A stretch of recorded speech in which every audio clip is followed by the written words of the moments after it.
As promised, this is my friend Kelly from Los Angeles. And I thought not only would we ask her some questions, but I'm also going to blow her mind with some facts that I've learned since being here. And I think the most like mind blowing thing I recently learned, and it was based off my last video talking about healthcare in America, which healthcare in quotes for sure. Yeah. But a lot of comments told me that not only do you get vacation day and sick day as two separate things, and you get 28 days of holiday vacation pay here. I actually can't imagine it. My brain really does struggle Yeah. with that amount of vacation. I know it's larger over here, but 28 is a month. Yeah. It's a full moon cycle. Like you have a whole month off a year of your job and you get paid, you know? But the fascinating thing I always learned, if you take your holiday and you get sick while you're on holiday, you can actually get your holiday days back. So they don't count as taking your vacation days if you got sick on vacation and didn't get to take it, even though you scheduled it. Wait, my brain is breaking. 1 second. Okay, so you're telling me that if you get sick on your vacation, and your sick days are separate as well? Yep. Okay. Then they will apply your sick days instead of your vacation. Because what's a holiday if you're sick the whole time? I mean, it makes logical this sense. makes so much sense, but also I don't understand that you can. That is ridiculously. Yeah. Really amazing. Yeah, no, my brain is literally broken. Like 20 people left this comment, and every time I read it, I was just like, no, really? Like, even if you're sick, like. And you're lucky in America if you get like 3 sick days. Yeah, the average is something like only 20% of Americans have sick days, and the average amount is 6 days tops. It's absolutely wild. And then you're lucky if you even get a holiday pay or any holiday at all. Yeah, you rarely, like, you might get what we call bank holidays, but they call some bank holidays here. You might have like a Monday off, but that's literally basically if you work at a bank or like a federal employment job. Like most jobs are like Black Friday. That's not holiday pay, and it should absolutely be. Yeah. It should be like hazard pay. No, hazard, yes. Yeah. Especially with the crowds pushing into one another to get a deal because it's impossible to get anything affordable in America. No. Oh, yeah. You were telling me about what grocery prices are like right now. Yeah, it's actually pretty ridiculous. I feel like they've gone up 4 times the amount the past 5 years alone, which is just ridiculous considering how much food America produces and the amount of waste that happens in our country. It's really, America. It's illogical and it doesn't make sense. The agricultural system doesn't make sense. The meat laws don't make sense because I don't eat meat in America because it's just so disgusting to me how they treat animals and the antibiotics and the lack of regulations. There's even more rollbacks happening right now. That's the disturbing part is the rollbacks because what was it? Smithfield Sausage Company. They found mold in the machinery. Delicious. Yeah, they were going to find them, but nope, never mind. Just like clean up your. Literally, you don't want to see how the sausage is made. No, they don't want it. Didn't Upton Sinclair once write a book regarding this? Have we learned nothing from that? No, they just, because also I think in America, a lot of people don't understand satire. So they read The Jungle and they're like, this is just exactly what it looks like Animal Farm. This is just about Charlotte's Web, but the sequel. You're like, I wish. and I will say that's one reason why I occasionally eat meat here. It's because I know the meat laws are much more humane.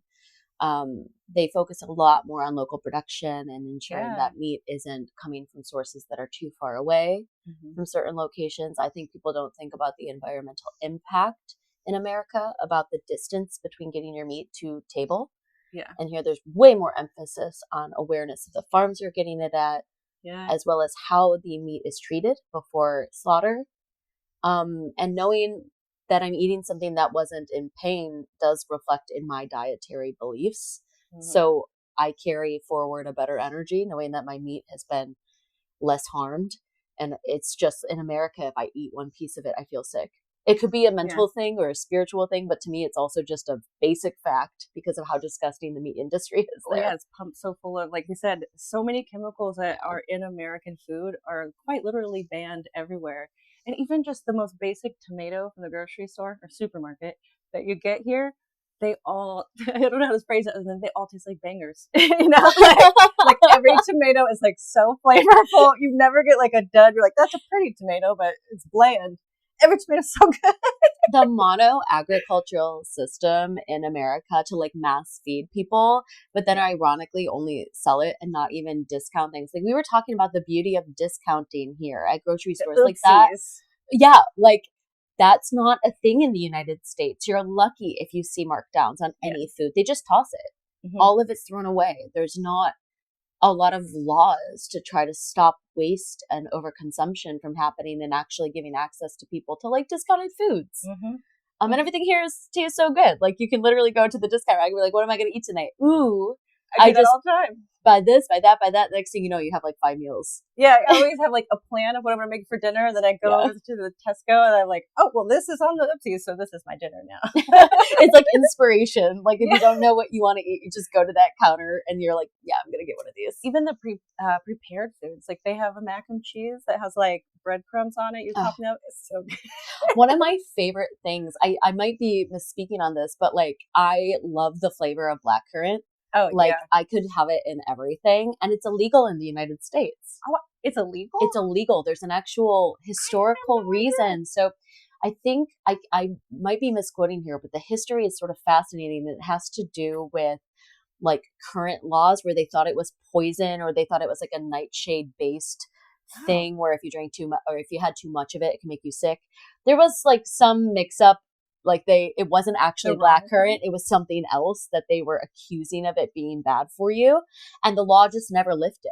So you Oh wow. literally can't grow it or get access to blackcurrant in the United I ha- States. I wondered why you never saw it. And it was like, well, there's every kind of geography in the States. There's got to be a place where, like, if it needs to grow in a special environment, it can. I had no idea that it was actually illegal.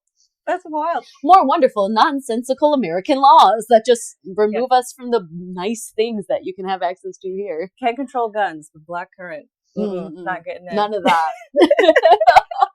Well, I think something interesting when you were talking about meat production. So, also, you're a Native I American. am Native American indeed. Does that play into the meat choices? Yeah. Yes, yes. I again like America as a foundational country is slightly antithetical to who I am and the way we relate to things of the land and animals is just like counterintuitive in every way to me. Yeah. I think that informing yourself and knowing what you're putting on your body, like think of like looking at the ingredients on a shampoo bottle. Yeah. In America, we're always like, oh, it's so important. We know things. No, it's not. We're the most ignorant, ignorant people. And we put things on our body that we like to pretend we're informed about, but then we eat stuff mindlessly. Yeah, and I think it was like you're saying, putting things in our body. You Yeah. know, the your skin is the largest organ, so anything you're putting on your skin, you should really think of it as I'm eating this because your body's going to Every absorb it. every other person I know has eczema. Oh, really? I swear, everyone's getting sicker. That's Skin true. conditions, itchiness, rashes, gut issues. It's Oh, just gut issues are nonstop. huge. And it's so much, it's one of the most interesting things is a lot of my friends with gluten sensitivities or gluten allergies, they cannot eat anything gluten related, even slight cross contamination or anything Oh, yeah. in America, but then they come here or they come to other European countries nearby and they can actually eat the pasta and the bread because it Interesting. is created in a totally different way, as is the process upon which it's made. I'm not surprised. Like, I'm sure within like factory bakeries, some way that there's probably a shortcut to make gluten for our crappy bread in America, and then add a pound of sugar, and it'll always be okay. It's delicious. Can't Thanks. Yeah. Like I can't drink wine in America. I get sick. The tannins and the way that it's created, it is or bottled even, I don't know exactly what it is, but they have to have different bottles and shipping. Like there's different standards of alcohol product needed to be met in this country. And so you could buy two of the same bottles of wine, but it's going to be different here than it would be in California. And I get sick from the American alcohol, but I can actually drink alcohol in the UK and I never get ill. Oh, yeah, I feel like dig deep in that, and like I really want to learn more Mm, about. Yeah, because a lot of I think that's the tea. Fireball was yeah, that's the That's tea. the tea. Fireball was a great example of like it was banned in a lot of European countries Mm, because it had additives in it that should not be consumed because it's not a natural cinnamon flavor. really? Yeah. Yeah. So Fireball several years ago was like banned in multiple places. Not in America though. I don't understand Fireball though. It's very gross. I will say Fireball for me, it reminds me of like those really, really rough uni days when like I was going through it and I'm from a cold state and I was studying in a very Yeah. cold city. And you would literally like take the Fireball to warm you up, not for flavor, Fair. nothing. You would just drink it so you were warm. Yeah. I could see that. Like that, and you remember it was a hot damn before Yeah. Fireball? That was the same one. Wasn't necessarily good, but No. you drank It was like, yeah, like cinnamon liquid, but not in a way you would want liquid cinnamon. it. No, no. So, what state are you from to let everyone know? So I'm originally from upstate New York. So if you know or have heard of Niagara Falls, one of the beautiful wonders of the world, I'm from right around that area. But I have been in sunny Los Angeles, California for almost 15 years now, which is crazy.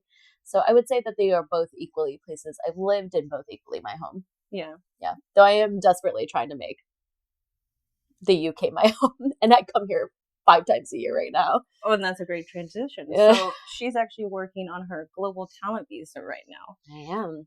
You want to tell them a little bit about like some of the work you've done that applies to that? Like, that's some Yeah. great stuff. Thank you. Yeah, it's been a long journey. I'm lucky enough that I've had several creative careers. But the one that I am applying for is the Arts Council route for theater creators and theater writers. So I'm a theater maker. West End is my favorite place in the world. It's my dream location. Like You screw already saw one Broadway. show while you were here? Yeah, I saw 3 shows. Oh, 3 shows. I've been in London for a total of 4 days and I've seen 3 shows. And I was like, oh, I could see another one tonight. But I don't think I can quite fit that one in. I love the theater scene specifically here. For some people it's Broadway, right? Yeah. Broad lights, big city, flashy, all that. No, like my dream's always been West End. And I'm a West End girl. West Oh. End theater, and I have no other way to describe it other than I truly do believe that some of the best talent is here to work with. I think the approach is more artistic and philosophical, and I also feel like the stories being told and the access is just wider, whereas in America it's much more focused on commercialization. Yeah, everything's an IP and a brand by the end of it, not a piece of art, which was the intention. Exactly. And I mean, maybe old Broadway was way more art forward. But I just find it to feel so closed off to really like revolutionary ideas and unique ideas and challenging ones and ones that make an audience go, huh, I've never thought of something that way. And British audiences are so receptive to listening and hearing about a different lived experience, or are receptive to the questions being asked. Like they will actually take it home and think, I think. Versus American audiences, which will leave and be like, that was fun. It's like, please, there's a little bit something deeper there, honey. Please, please go check it. Please watch it again. Watch it again. You know, I really do hope, and like with my global talent visa process, it's putting together some letters of recommendation from the creative industry that I'm a part of, which is theater. I've been lucky enough to do several developmental things on the West End, including have a Olivier nominated theater producer involved with one of my projects. Not only that, but I also produce, and I've been to Edinburgh Fringe Festival 6 times. Yeah. You were maybe 5. in the Fringe Festival this year, Yeah, right? this year we had an award-winning show, which was very exciting, and we got offered a chance to do a run on the West End at a very reputable theater. So it's exciting to bring a production that I've really believed in to the West End, Wow. not just as obviously a writer, but also now as a producer. Yeah. And it's not stopping there. There's so many other things that I have the ball rolling on to create. But I think as a forever fan of the West End, somebody who's probably seen 8 to 10 shows a year since I was a kid. So Oh. it's been over a while. It's been a while. Been a while. What was your first theater experience? It was a long time ago, but I saw Wicked Oh on the yeah? West End with the original cast Oh, of on the West End in the yeah, original the cast. original Wow. West End cast. That's how long ago it was. But it blew my mind and just was so inspiring to me. Um, and the best shows I've ever seen are on the West End. My favorite theater performance I've ever seen was the Cabaret Revival that Ooh. is currently running. Uh, and then my favorite theater experience was a year or two ago. I saw Guys and Dolls Revival, which was my favorite theater experience at Oh, Bridge Theater. Again, best theater in the world on the West End. So why would I go anywhere else? yeah. And how would you say like the actual process of production in LA versus here compare? Like, are there different steps? Like, I've noticed just even in production here versus LA, like some things have different titles that are the same roles. Like what we would call PAs in the States are called runners here. But it's like a little confusing terminology. But then also like the building of the actual shoot or the actual play that you're doing that day. Is it pretty similar to America, or is it a different setup? Actors have different expectations.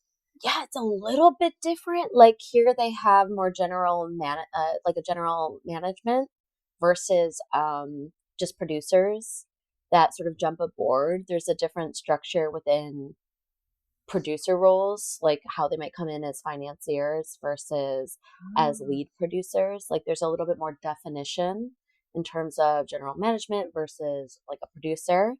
So it's easier to like delineate the roles versus in America where it's just all producers. And so you don't really know who, like, are they a financial person? Are they on the ground person? Are they like where do they fit right. into the conversation? And I think the point of it is to remain confusing because it sort of allows those who have maybe invested in it to remain like to Anonymous. yeah, they're like, see, I'm involved. And it's like, well, you are. You Yeah. helped the show come to life, but you're not the one sending out the call sheet every day to like Right. You're not here before everyone else and here after everyone leaves. yes, You're like, here's the yes. money. And thank you. But a little And thank different. you. And you're Yeah. essential to the process.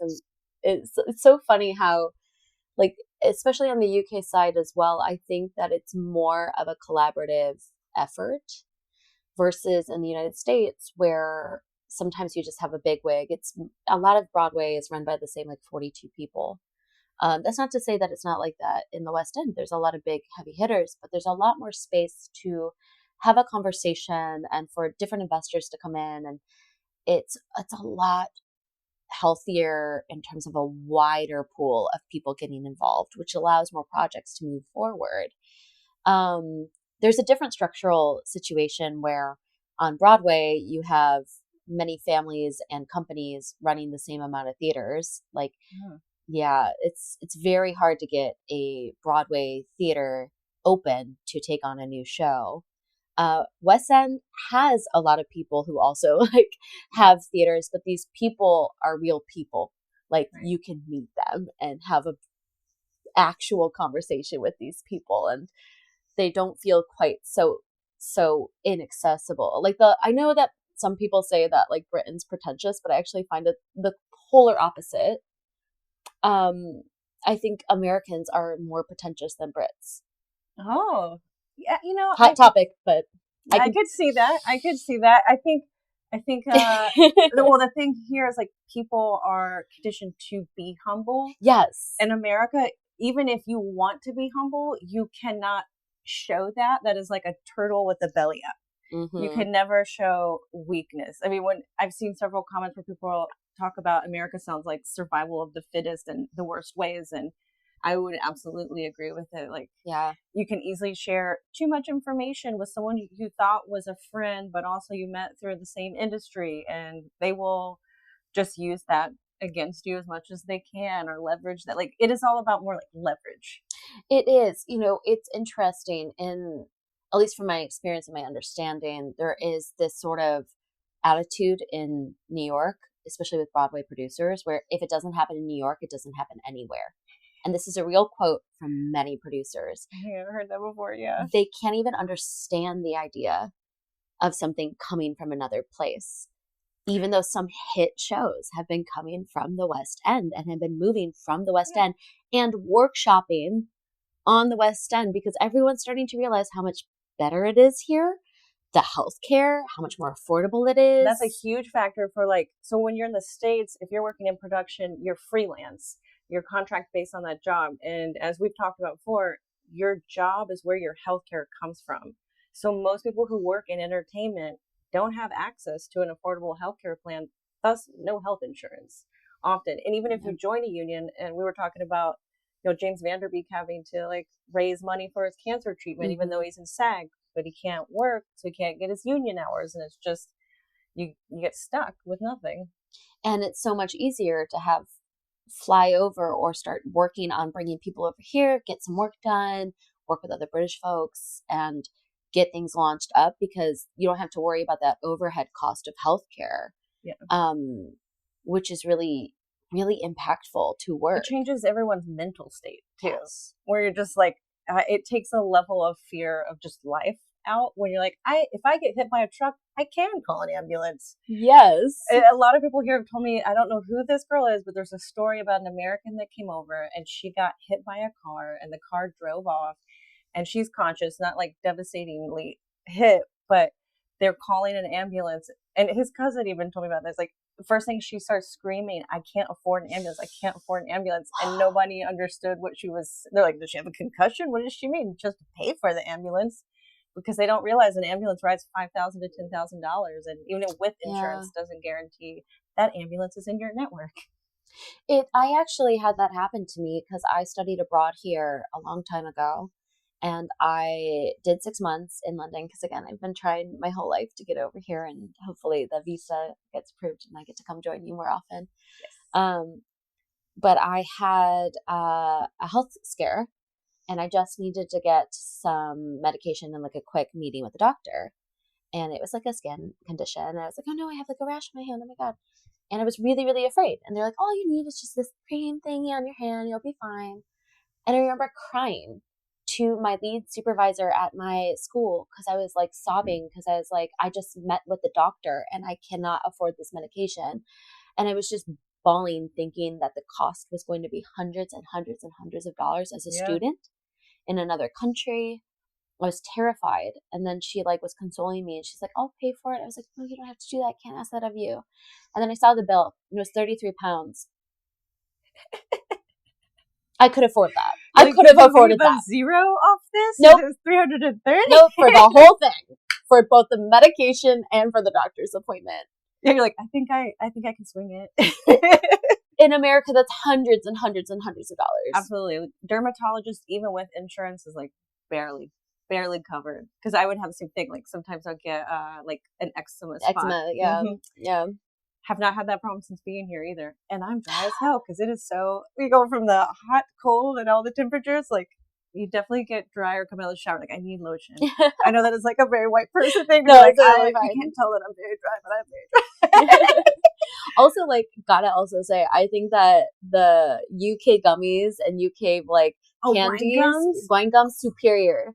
My favorite thing in the world. I actually, when I first came to the United Kingdom, so I had saved up. I had tried my best, and I came over when I was 14 on a school trip. Aww. And it was like the most exciting thing in my life coming to the UK for the first time because I had dreamt about it as a kid and finally was here. And I remember the first magical thing that I discovered, which was magical for everybody, but specifically for one teacher who had an allergy to almost all different food dyes in America when I was 14 years old. I found a gummy called Percy Pig, which everybody knows. And I was there at the early stages of Mr. Percy finding his way through the world.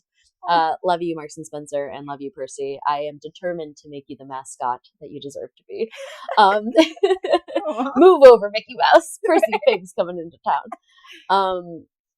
But I really love Percy Pigs, and I was eating them, and I offered them to everybody, and the teacher was like, I'm sorry, I can't have any fake food dye. I'm super allergic to this yellow food dye, blah, blah, blah. And then he looked at the bag, and his jaw dropped, and he was like, this is the first time I've seen a gummy that doesn't have a food dye that I'm not allergic to. And so he ate it, he loved it, and then he brought like tons of bags home. Understandable, yeah. And now it's my thing. I like buy Percy Pigs. There was a sale 2 years ago with a Percy Pig onesie at Marks and Spencer, and I bought it. Aww. And I have shown up to friends' houses for holiday parties This is Percy Pig with a Percy Pig onesie on, handing out Percy Pigs. Aw, that's adorable. I like belong here. Of it. I will. But like, it's just more evidence that I clearly I was born in the wrong country. Like, how do I write on my visa application? Obsessed with Percy Pig, loves your gummies, #1 fan. And I told her too, she needs to include like her favorite football team just to be safe. You know, like you gotta pick one because it is it's a life choice that you have to commit to. Oh no! Oh my gosh! Well, you can follow multiple ones. Like he'll follow Man U and Man City, but it's not like the States where like this is my one NFL team, and I don't care if they're not good. I have to follow them until like the day I die and wear their colors. Like here, you can be. There's so many teams, and the way that football is set up here, it's such a community-based sport that each neighborhood basically has its own team. Oh no way! Oh, there's so many football teams because you have Premier League, then you have I get this mixed up, Champions League. So like if you lose too many games and you drop down a league, if you win enough games, but it's not based on like big corporate sponsors. It's just kind of how you play, and if your team does good enough, you can move up to more like professional levels. And then if you lose enough, I don't know if you watch Ted Lasso, they do a really good job of breaking down. And that's really how it's set up, like Championships League and Premier League and all that stuff. But it's really a fascinating like community. Like I don't really care for sports in America. They're incredibly expensive. They're super overpacked. Everything. But here it feels more just like, I want to go drink beer before I go and hang out with everybody. And it's over in 90 minutes. That's true. So much quicker. Mm-hmm. And also if it's like more community based, more like a thing you do with your friends, sounds way more fun than like in America where you have to drive like 2 hours into a parking lot and then find your way out for 2 hours. And there's tailgating and people are getting way too into it to a point that I know there's fights in every different sort of soccer hooligans. Yeah, soccer hooligans. But like, again, I think for me, like, as long as I keep opening up to what the UK offers, because I'm not a sports person, like my sports currently are the West End. Yeah. So, but that excites me because I want to get more and more involved with the culture and the community. Like when I come here, I tend to accidentally find a pub that just so happens to have a karaoke night going. Oh. And I just pop in and usually sing a song.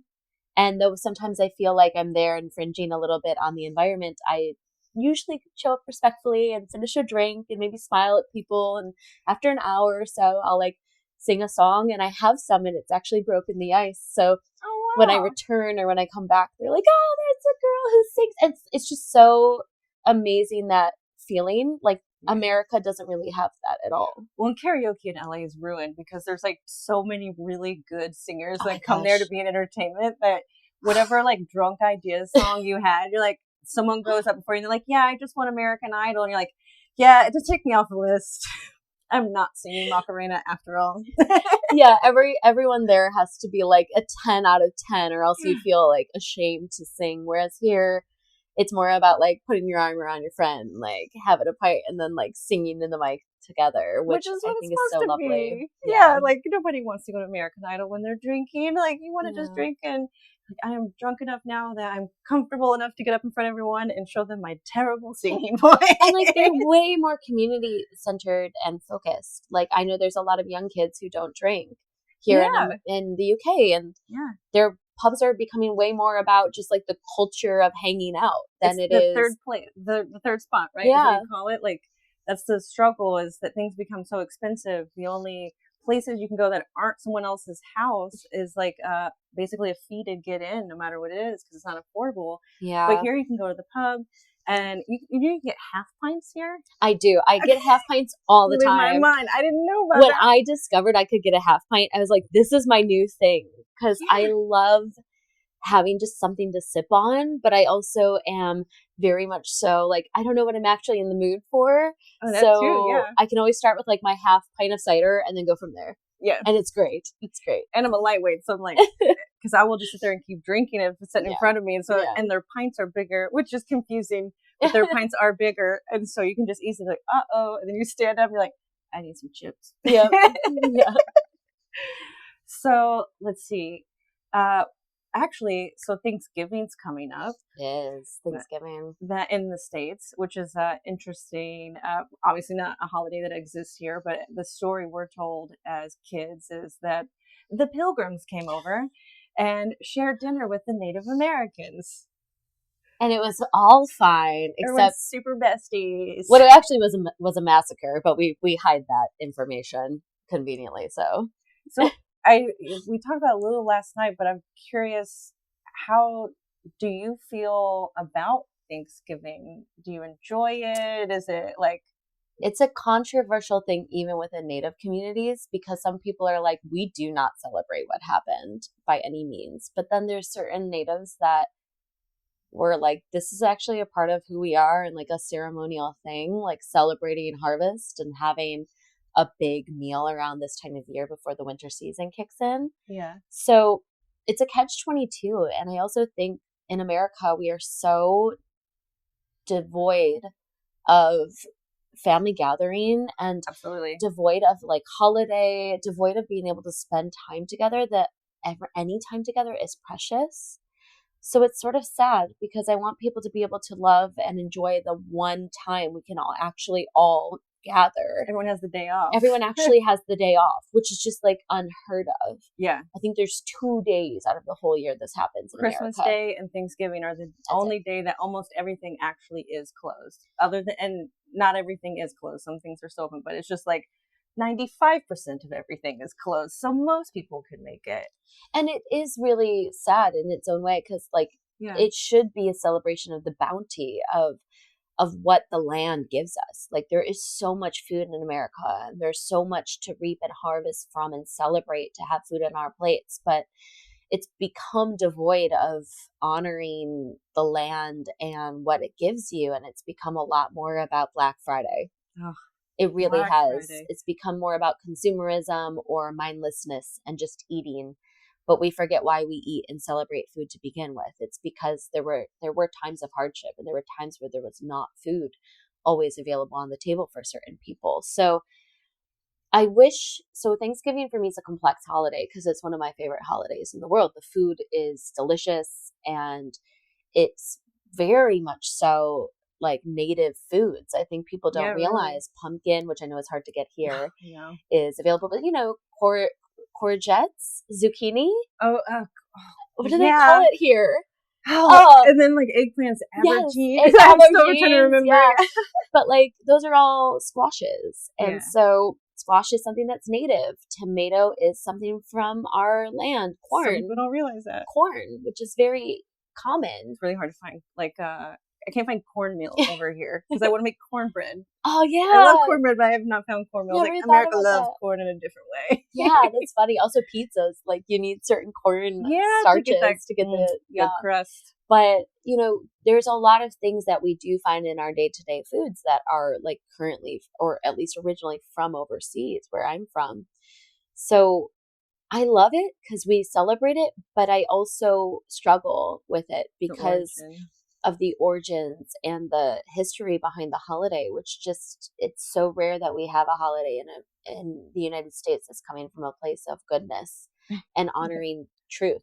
Like even Veterans Days overseas don't feel right. It's just sad because we should be actually having some sort of honoring or some sort of tradition, but America actually hates tradition. I can go on a tangent about this. I think that America, great example, the White House, it is partially destroyed at the moment. Oh, that too. And then the pardoning of the turkey. The pardoning of the turkey. Symbolic, but they pardon a turkey every year at Thanksgiving. The president does, because it's the one turkey that's not going to get served. Because in America, the main focus is turkey for Thanksgiving. Mm-hmm. But yeah, this year they're not pardoning a turkey. No. It's silly, but like, it is that tradition of like stability pass on, like something, little kids go to it. It's a big open event at the White House. Like they name the turkey. And the idea of pardoning something, the idea of actually giving life to one thing out of many you're gonna kill. Nope, not gonna happen there. Well, big metaphor. Turkey doesn't have $2 million, so it's a hard year for the turkey. That's also true. Should play the stock market better, turkey. Have you done a Sunday roast over here? I once had a Sunday roast because I've been in the UK enough that my friends have had me come over and made me foods. Like I've had Yorkshire pudding made by friends and all of that good stuff, all the gravy and the Sunday roast, but not enough yet. I didn't know about Sunday roast till I moved over here. And anytime we walk into any of the pubs that do it, it smells like Thanksgiving to me. Because it's just like all these vegetables that have been roasted, butter on them, and they usually have some kind of like carving meats or something. But it just always smells like Thanksgiving. I'm like, how do you function after this every Sunday? It's delicious, but I can't move. So the Brits have Thanksgiving every Sunday. That's why I was like, they don't even need Thanksgiving. They do it every Sunday. Yeah. Even though you were saying, I didn't know this, a lot of British people have turkey at Christmas. Yeah, that is the norm. From what I've learned from the family I know over here, that turkey is the Christmas meat. Because in the States, it's ham. It's ham mostly, yeah. Big rum ham. But turkey is also an American bird. Yeah. So it's sort of cool to be like, I guess in a way, if you want Thanksgiving while you're here, just save it for Christmas. Yeah. Have a big Christmas Thanksgiving meal. That's fine. It's so good. Yeah. Last year was my first Christmas year, and his cousin Stacy did all, and she's vegetarian too. Ooh. So it was just like plates of just all these vegetables. I could eat parsnips. Never ate parsnips as much. I love parsnips. You just don't really see them though often in the States. They're not common. You have to really look for them if you want them. Something else that I love about being here is the accessibility of vegetarian options. So much easier. It's really... People don't believe me when I say that it's easier than California, and if it's not easy in California, it's not easy in any other state. It's amazing. Like, again, California you would think has options. It has options. Yeah. But then you walk any store here. Every place has an option. Every place has it. And they have my favorite too, which is corn, which is I love that brand. Q-U-O-R-N. Yeah. Yeah. Sponsor Misty. Corn, come on. Their fake chicken is so good. Their fake chicken is so good. And it's just, there's so many more options. And like, I get overwhelmed by the fact that like, as a generally non-meat eater, except for occasionally when I'm over here, because again, meat laws are better here. I just find myself so like grateful that this country in particular has been trying really hard to focus on alternatives for people. Yeah. In their allergy laws are just so much better for people. Every time you go to a restaurant, the first thing they ask you, do you have any allergies? I learned this the hard way, because that's actually from what I've learned from people who serve here and work in the service industry, that's a newer thing within the last 5, 6, 7, 8 years. Like they always needed to know your allergies, but there's been more modern laws that have really ensured that people don't die or get really ill from it. So a few years ago, I was here and I do have an allergy to shrimp, but it is not life or death. Prawns. Prawns. But I have an allergy to prawns/shrimp here. So I was ordering food, and I want to be clear when I say my allergy is not life or death. It is just I cannot eat it or I'll get sick. And I mentioned casually when they were like, okay, any foods or allergies? And I said something like, yes, shrimp. And they went, okay, like we really got to make sure there's no shrimp prawn cross contamination in anything here. And they took it like so seriously that I guess there was like one soup base that maybe had prawn in it, like a little something. And I was like, well, it's okay as long as I'm not eating it. And they were like, no, we can't take that risk. We're going to take care of you. Please order something else. I was like, okay, I will. Wow. Yeah, it is really impressive with like, that blows my mind every time. The food, I don't know why people crap on it because I think it's great. It's All of great. it's been so good. And even the traditional English food, like you can find veggie bangers with your mash. Like you can actually try all these like staples without having, if you don't eat meat, like it's still accessible to everyone. And I think this Yeah. like really speaks I to England. I'll also say I think there's been a big effort. Like Definitely. I remember when I came here, this was a while back. This was like 2012 when I was studying abroad here, and specifically in London, I the food was quite expensive at the time, and you could make your own food, a lot of your own food, but even pubs at the time were serving much more traditional pub food. Yeah. But now I think there's an effort in a lot of modern pubs to like revitalize their menu or play a little bit more with flavor profiles or add vegetarian options. And everything's felt so much more bigger and updated, yet still Interesting. distinctly Mhm. British, that it's been really lovely to eat here. And I've told everybody that around 2015 or so, like the food scene's just completely It's so shifted. good. It's amazing now. And I think that London rivals, specifically London. I can't speak as much to other cities as I've traveled a lot in the UK, but London rivals that of like major metropolitan fusion places like Las Vegas, if not better than Las Oh, Vegas absolutely. Yeah, in because terms of their I've fusion. any restaurant I've gone to, I've never had bad food. Like, No. and I think that goes back to like the ingredients to begin with have solid flavor. So even if it's just a vegetable dish, the vegetables already taste better. Can we also talk about it's not just about how delicious the food is here, it's about the fact that because it's this time of year, and I just have to say it, there's Christmas markets. Oh, Free. I love the Christmas market. Free Christmas markets. Oh You yeah, I didn't even think walk about that. Yeah. into a place and you do not pay a fee. You can just walk around You and just enjoy it. go in Or and you you can enjoy drink. it. You can get a little hot apple cider with like You that can has booze in it, mulled spice wine, and just walk around with it. Keep your little hands warm. It's Like awesome. genuinely jaw dropping that it's just there and a part of the environment. Because if you go to any Christmas markets in America, which are hard to find, Yeah, you impossible. have a high fee to enter them. Usually somewhere between like a substantial $10 to $25 fee to go in and just start to pay more money to buy more things. Yep. It just feels so extractive. And you can't walk around with a drink. You have to go into the beer tent. You have to be in the shamey beer tent. Yep. The Puritans do not allow you to have an ale and look at Christmas things. It's banned. It's very illegal. It's anti-Christmas. Super anti. Super not cool to not be able to drink spiced wine for Christmas. That's not freedom. Makes no sense.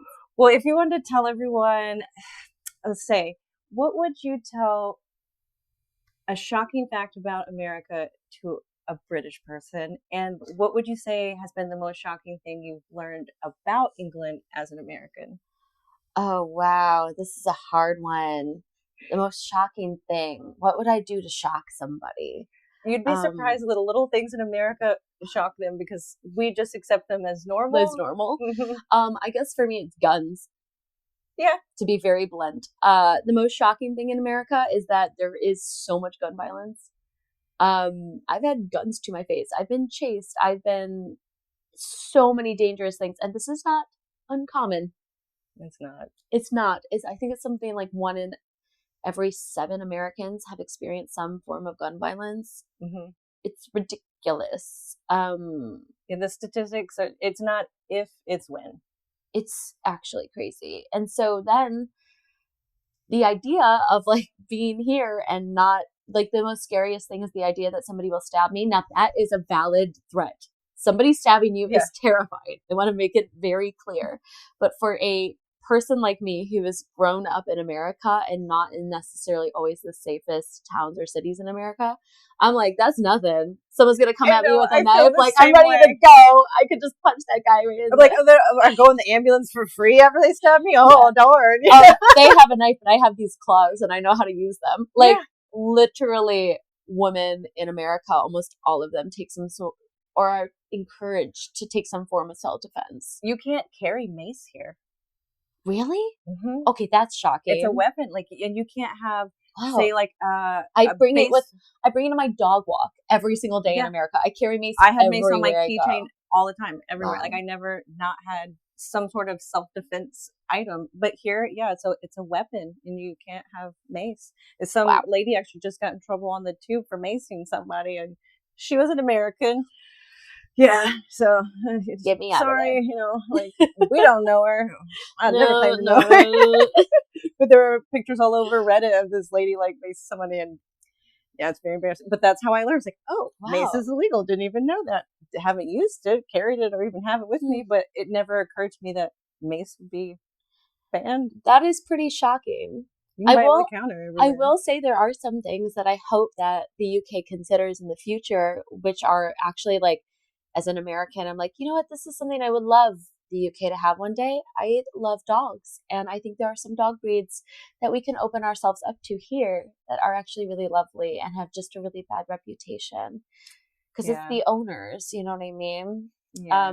But honestly, America's dog issues, like the amount of dogs on the street who need homes, I love the fact that the UK focuses, even if they've outlawed certain breeds here that I do think deserve a second chance or reconsideration.